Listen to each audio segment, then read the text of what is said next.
राधे राधे सभी भगवत प्रेमियों को। राधे राधे। जय माँ भगवती। जय माँ भगवती कामाख्या।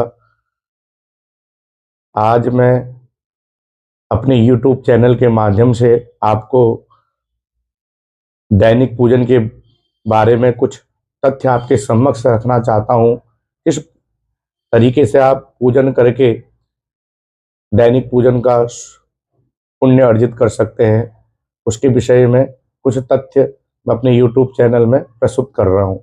आप ध्यानपूर्वक सुने। सर्वप्रथम हमें ब्रह्म मुहूर्त में स्नान करना चाहिए। जो ब्रह्म मुहूर्त का समय बताया गया है वो 4:30 बजे से 5:30 या 6 बजे तक के समय तक आपको स्नान आदि कर लेना चाहिए।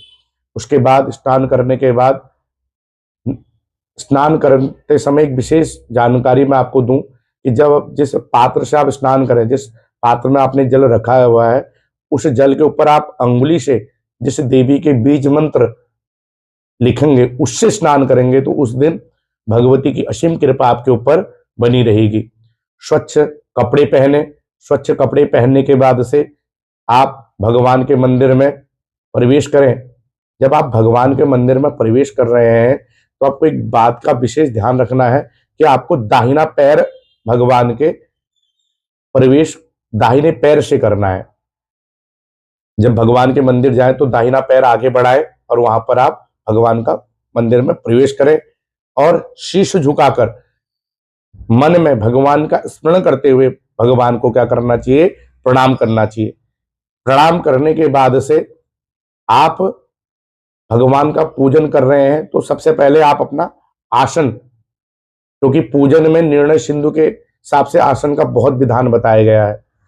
हर पूजन की विशेष विशेष पूजन के लिए विशेष विशेष आसन की महिमा बताई गई है। तो जब आप नित्य पूजन कर रहे हैं तो एक आसन लें। अगर उषा का आसन हो तो अति उत्तम है। उषा के आसन में बैठने से पूजन करने का फल अति उत्तम है, बताया गया है। आसन पर बैठे। आसन में बैठने के बाद से जल का एक भरा पात्र समक्ष रखें। उस जल के पात्र से ओम पुनंतु मा देव जनः पुनंतु मनसा दियः पुनंतु विश्वा भूतानि जात वेदा पुनीयम। अगर इस मंत्र का आपको नहीं आता तो आप ओम नमो भगवते वासुदेवाय का जप करते हुए चारों ओर जल का क्या करें? छिड़काव करें। और ध्यान रखें, जिस जल के पात्र से आपने छिड़काव किया है उससे आप भगवान का पूजन नहीं करेंगे।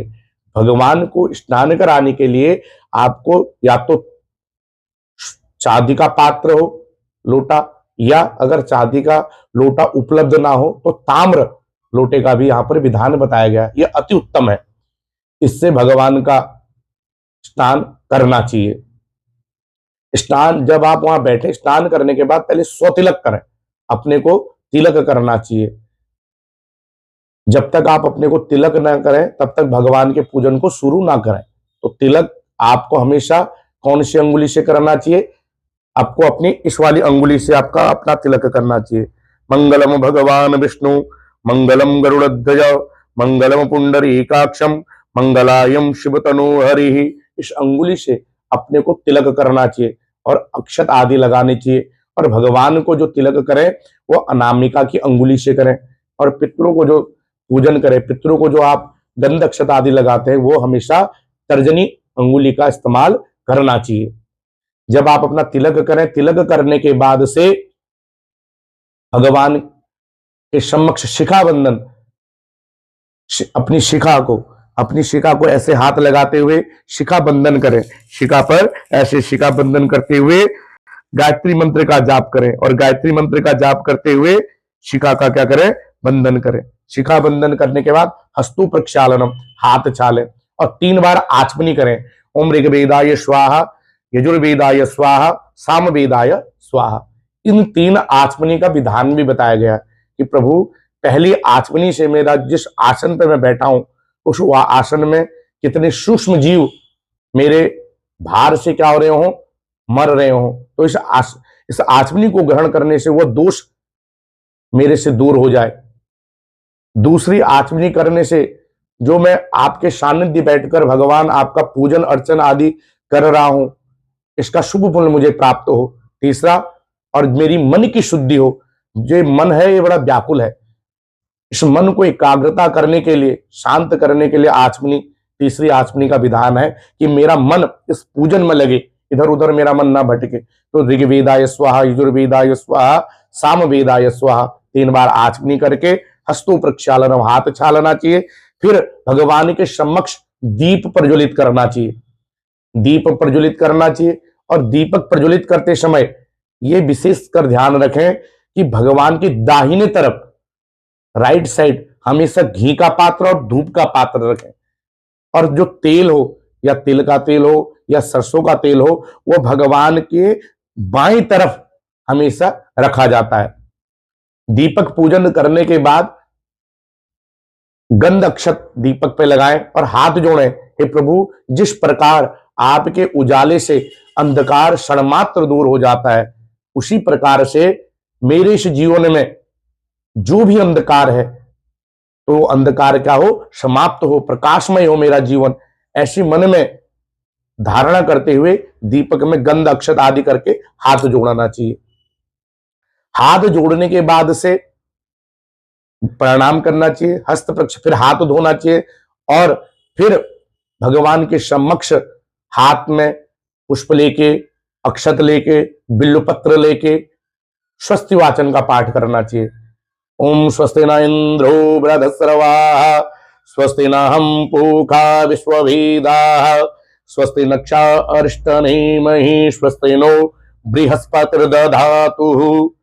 अगर आपको स्वस्ति वाचन नहीं आता तो ओम नमो आंखें बंद कर, भगवान के समक्ष आंखें बंद कर, और आंखें बंद करके हाथ में पुष्प अक्षत आदि इस मुद्रा में रखते हुए ओम नमो भगवते वासुदेवाय का जप करते हुए 5 मिनट भगवान के सामने बैठकर ओम नमो भगवते वासुदेवाय का क्या करें, जप करें। जप आदि करने के बाद उनके चरणों में वो पुष्प को अर्पित कर दें। अर्पित करने के बाद से फिर पृथ्वी को प्रणाम करना चाहिए। पृथ्वी पे हाथ लगाते हुए, इस अंगुली से पृथ्वी को टच करते हुए पृथ्वी का पूजन करना चाहिए। आधार शक्ति नमः, कुर्मासनाय नमः, वीरासनाय नमः, योगासनाय नमः। हे मां भगवती, हे मां धरा देवी, आज मैं दैविक पूजन में बैठा हूं और पूजन करने से पहले इस पृथ्वी का मैं पूजन करता हूं, जिसमें बड़े बड़े योगियों ने जन्म लिया, बड़े बड़े संतों ने जन्म लिया। ऐसी पृथ्वी को मैं बारंबार क्या करता हूं, प्रणाम करता हूं। एक पुष्प पृथ्वी को चढ़ाते हुए, पृथ्वी पर रखते हुए पृथ्वी को क्या करना चाहिए, प्रणाम करना चाहिए। पृथ्वी को प्रणाम करके पुनः हाथ धोना चाहिए। हाथ धोने के बाद से फिर गणेश आदि पूजन, गणपति आदि पूजन करना चाहिए। मातृका पूजन, कलश पूजन, ये पूजन करनी चाहिए। और विशेषतः एक बात का आप ध्यान रखें, जब भी आप अपने शाम के समय अपने घर में जो हमारा मंदिर होता है, जहां पर हम बैठ के सकुटुंब सपरिवार बैठ के भगवान का पूजन अर्चना आदि करते हैं, तो शाम के समय जब आप भगवान का पट बंद करते हो तो उसमें एक जल का पात्र भगवान के समक्ष जरूर रखना चाहिए। ढक के उस जल के पात्र को रखना चाहिए।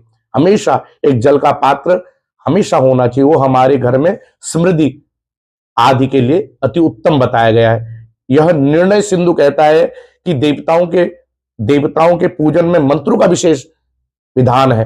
अगर आप भगवान का पूजन कर रहे हैं और भगवान को स्नान आदि करा रहे हैं, लेकिन कोई मंत्र का जप नहीं कर रहे, तो आपका पूजन का फल आपको प्राप्त नहीं हो पाएगा। क्यों? क्योंकि निर्णय सिंधु कहती है कि बिना मंत्रों के भगवान का पूजन सफल नहीं है। इसलिए अगर आपको वैदिक मंत्र की जानकारी नहीं है तो ओम नमो भगवते वासुदेवाय नमः, ओम दुम दुर्गाय नमः, शाम सदा शिवाय नमः, इस मंत्र का जप करते हुए भगवान को स्नान भी कराएं और नैवेद्य आदि लगाएं, तो आपका पूजन क्या होगा, पूर्ण होगा।